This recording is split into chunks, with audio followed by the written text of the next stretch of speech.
អាញាធរប្រទេសចិនបានបញ្ជូនក្រុមសង្គ្រោះទៅកាន់ខេត្តហេណានភាគកណ្ដាលប្រទេសចិនបន្ទាប់ពីតំបន់ខ្លះនៅភាគខាងលិចនៃខេត្តនេះបានជន់លិចដោយសារតែភ្លៀងធ្លាក់ខ្លាំងបណ្ដាលឲ្យមានទឹកជំនន់សម្រាប់មនុស្សច្រើនអ្នកចំនួនអ្នកស្លាប់បានកើនឡើងដល់25អ្នកនិង7អ្នកនៅបន្តបាត់ខ្លួននៅក្នុងខេត្តនេះក្រសួងគ្រប់គ្រងគ្រោះអាសន្នរបស់ប្រទេសចិនបានបញ្ជូនក្រុមសមាជិកជួយសង្គ្រោះ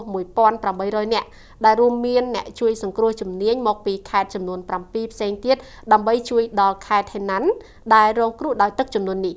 ទីបញ្ជាការកណ្ដាលនៃកងទ័ពរំដោះប្រជាជនដែលហៅកាត់ PLA បានបញ្ជូនទាហានកងកម្លាំងនគរបាលប្រដាប់អាវុធនិងកងជីវពលជាង